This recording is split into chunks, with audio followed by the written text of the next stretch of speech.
بسم اللہ الرحمن الرحیم۔ خواتین حضرات السلام علیکم۔ آج ہم نے جو موضوع پک کیا ہے، نارملی آپ نے دیکھا ہوگا کہ ہم جو ٹاپکس ڈسکس کرتے ہیں وہ انٹرنیشنل ریلیشنز یا پاکستانی پولیٹکس ہوتی ہیں۔ اس دفعہ ہم نے سوچا کہ کیوں نہ تھوڑا سا مختلف بات چیت کی جائے، اور وہ اپنی سروس کے متعلق، گورنمنٹ آفیشل سے متعلق۔ آج ہم سوچ رہے ہیں کہ دو ٹاپکس ہم ڈسکس کریں۔ پہلا ہے housing and other will be on promotions. جیسا کہ آپ کو علم ہے کہ سرکاری ملازمین اپنی نوکری کے دوران اکوموڈیشن کے حساب سے ان کو ہاؤسنگ کی الاٹمنٹس ہوتی ہیں، اور اس کا بھی بہت سے ایشوز ہیں جو کہ ہم ڈسکس کریں گے۔ تو میں بات چیت سٹارٹ کرنے کے لیے اس سے پہلے اپنے ساتھی جو کلیگ ہیں میرے ساتھ، ایمبیسڈر امجد علی شیر اور مائی سیلف، تو ہم ڈسکس کرنے سے پہلے میں امجد صاحب سے یہ ریکویسٹ کروں گا کہ ہمیں کچھ ہاؤسنگ کے جو ایشوز ہیں، اگر آپ کے جو ذہن میں ہے، جو ڈیورنگ دا سروس آپ نے پیش آپ کو آئے، میں بھی اپنے ایکسپیرینس سے شیئر کروں گا، کچھ آپ اس کے بارے میں بتانا چاہیں۔ تھینک یو تنویر، آپ نے واقعی ایک اچھا ایسا سبجیکٹ اور موضوع چنا ہے جس کے جو ہر سرکاری ملازم کو اس کا سامنا کرنا پڑ رہا ہے۔ سرکاری ملازمین چاہے وہ دارالخلافے میں ہو یا پروونشل کیپٹلز میں ہو، ان کو ہاؤسنگ کا سب سے بڑا مسئلہ رہتا ہے، اور پھر جب وہ اپنے دوران سروس جو ہے ان کو پھر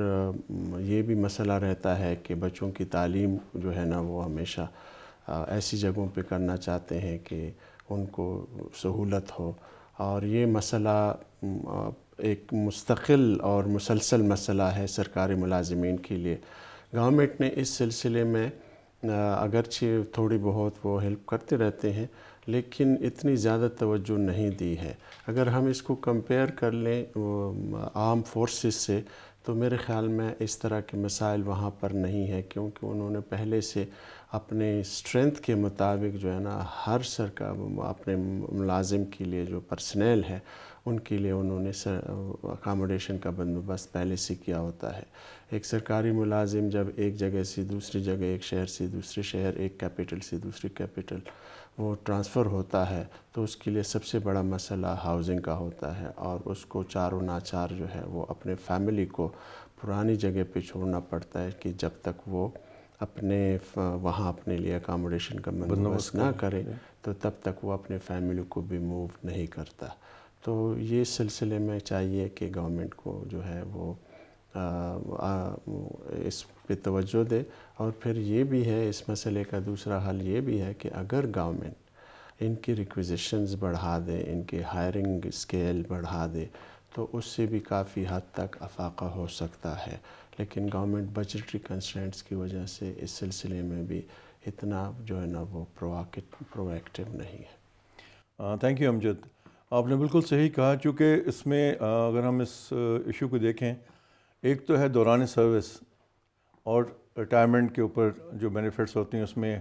کہا جاتا ہے کہ جی ایک عدد plot according to the grade دیا جائے گا۔ اس سلسلے میں ہم نے ابھی دیکھا ہے کہ گورنمنٹ نے جو اتھارٹیز بنائی ہوئی ہیں، ایک پاکستان ہاؤسنگ اتھارٹی ہے اور ایک federal government employees housing authority بنی ہوئی ہے، جو کہ مختلف قسم کی اسکیمز لانچ کرتی رہتی ہیں۔ اور ہم نے اپنی سروس کے دوران دیکھا ہے کہ اوور دا پیریڈ جب بھی ڈفرینٹ گورنمنٹس آئی ہیں، ان کے اسکیمز کے پیٹرنس چینج ہوتے رہے، کبھی ڈراز بیسس پہ، کبھی first come first service basis پہ۔ تو گو کہ میری ذاتی رائے میں یہ کوئی سیریس ایفرٹ نہیں کیا گیا۔ ابھی موجودہ حالات میں ہم دیکھ لیں، جو بھی ہم افیکٹی، چونکہ ہم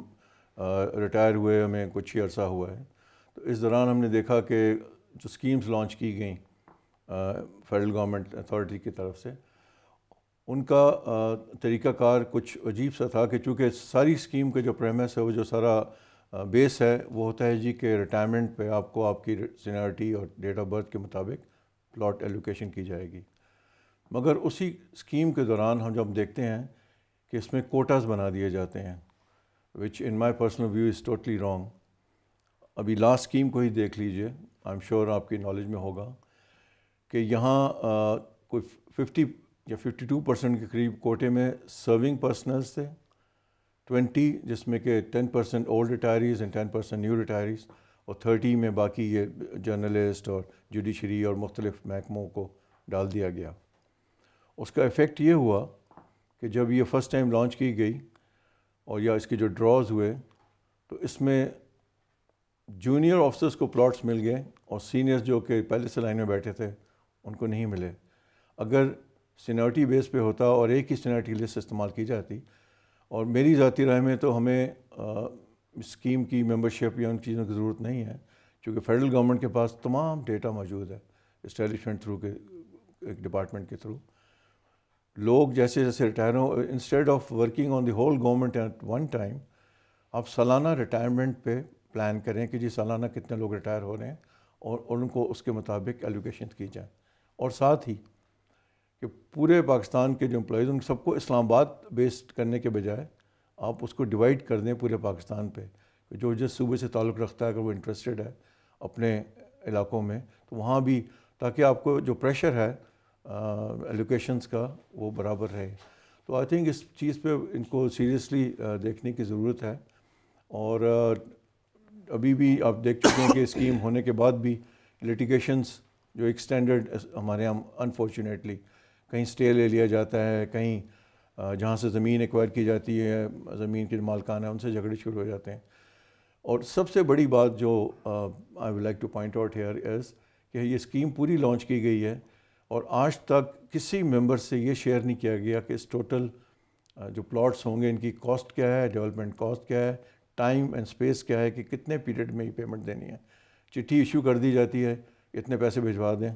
اور کچھ عرصے بعد پھر وداؤٹ ٹیلنگ پیپل، تو I think which is totally wrong in my view, and this needs to be looked into. آپ اس بارے میں کچھ کہنا چاہیں گے؟ تنویر تھینک یو، میں آپ کے اس پوائنٹ آف ویو کو انڈورس کرتا ہوں، اور دیکھیں شروع سے یہ ایک کمپلیکیٹڈ مسئلہ رہا ہے، وہ اس سینس میں کہ اس ہاؤسنگ اسکیمز میں جو گورنمنٹ کی طرف سے فیڈرل گورنمنٹ ہو یا پروونشل گورنمنٹ ہو، ان میں ایک چیز یہ بھی ہے کہ انہوں نے ارریلیونٹ فیکٹرز کو بھی انوالو کر دیا، جیسے اٹانومس باڈیز ہے، بجائے اس کے کہ اٹانومس باڈیز کا اپنا ایک سسٹم ہو کہ وہ اپنے امپلائیز کے لیے وہ جو ہے نا ہاؤسنگ پہ توجہ دے، وہ گورنمنٹ پروونشل گورنمنٹ یا فیڈرل گورنمنٹ نے بھی ان کو بھی اس اپنے اسکیموں میں شامل کر لیا ہے۔ پھر دوسری طرف جوڈیشری کو بھی انہوں نے انوالو کر لیا ہے، اور جوڈیشری نے اس پہ کافی اعتراض بھی کیا ہے کہ یہ دس is a kind of bribery, کہ وہ آپ ان کو پلاٹ الاٹ کرتے ہیں۔ پھر دیکھو ریسنٹلی میں نے یہ بھی دیکھا ہے کہ جرنلسٹوں کو انہوں نے کچھ وہ پلاٹ دیے، journalist have nothing to do with the government housing scheme.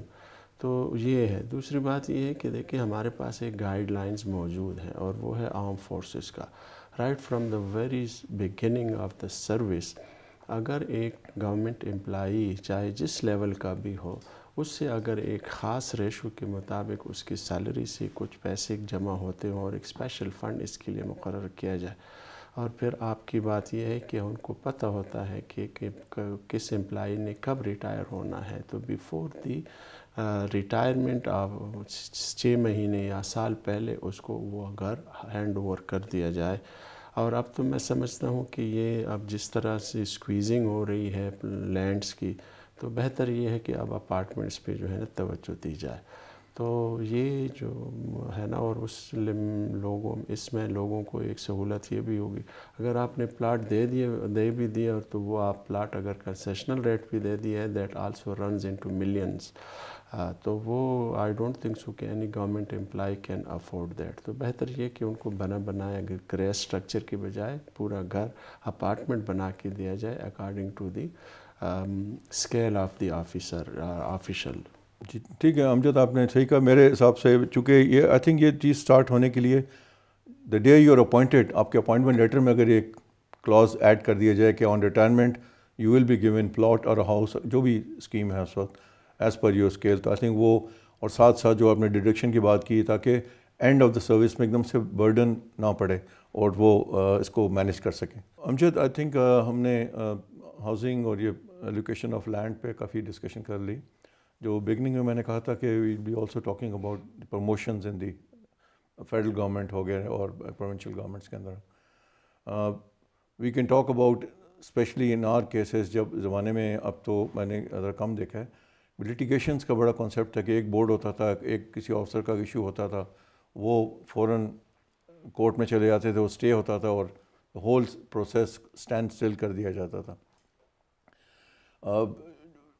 اس کا افیکٹ یہ ہے کہ ہم اپنی like we can talk about our batch basically, جو ہمارا کہ we all stayed for 9 years in grade 20 only because کہ کوئی بورڈ نہیں ہو سکا تھا کورٹ کے آرڈرس کی وجہ سے. جبکہ میرے حساب سے اگر کسی کا کوئی ایشو ہے تو آپ ان ویکینسیز کو اور ان لوگوں کو آپ اسٹاپ کر لیں, but why to punish the whole batch. اور اس کی وجہ سے یہ ہوا ہے کہ آپ کا بعد کا جو آپ کی جو سروس رہتی ہے وہ ساری کا سارا سسٹم اپ سائڈ ڈاؤن ہو جاتا ہے. I think this needs to be over. اور ساتھ ہی کہ اوور دا پیریڈ ہم نے دیکھا کہ کتنے کرائٹیریاز پروموشن کے چینج ہوئے, کبھی کورٹ کے آرڈر پہ, کبھی گورنمنٹ کے اپنے سسٹمز کے مطابق. I think it's needs to be streamline in a way کہ آپ سال میں جو طریقہ کار پہلے بھی تھا کہ 2 دفعہ بورڈز ہوں گے سینئر لیول کی, I am talking of grade 20, 21, 22 جو بھی طریقہ کار ہے, کہ وہ اپنے ٹائم پہ ان کو ہونا چاہیے, تاکہ جو بھی لوگ ہیں which are due for promotion اور ناٹ, جو بھی طریقہ کار وہ کیا جائے. But somehow the other اس کا افیکٹ یہ ہوتا ہے کہ سروس میں یہ پھر ایشوز اور لٹیگیشن چلتی رہیں گی, اور ہر دفعہ ہم نیا کرائٹیریا لے کے آ جاتے ہیں پروموشن کے لیے کہ ایسے ہونا چاہیے نہیں ویسے ہونا چاہیے. I think once and for all we need to look very seriously اور کنسرن آفیسرز, جوڈیشری نے کرنا ہے, اسٹیبلشمنٹ نے کرنا ہے, جس نے بھی کرنا ہے. تو I think this is a very issue اور burning issue for the senior civil servants. آپ اس بارے میں کچھ کہنا چاہیں گے؟ یس تنویر, یہ واقعی بہت سیریس مسئلہ ہے سرکاری ملازمین کے لیے, خاص کر آفیسرز لیول پہ. ایون یہ لوور آفیشل لیول گریڈ 7, 8 سے لے کر 16 تک, ان کے لیے بھی پروموشن جو ہے نا ایک مسئلہ رہا ہے.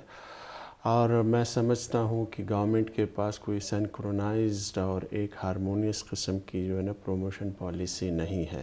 اور اس میں سب سے زیادہ مسئلہ جو ہے نا وہ یہ ہے کہ کورٹس اس میں انٹروین کرتی ہے, تو ایک آدمی کی کورٹ اس پروموشن کی وجہ سے جتنا بھی پورا بیچ ہے وہ سارا جو ہے نا وہ سٹک اپ ہو جاتا ہے. میں اپنی مثال دے دیتا ہوں کہ ٹھیک ہے میں تو پروموٹ ہو گیا تھا, لیکن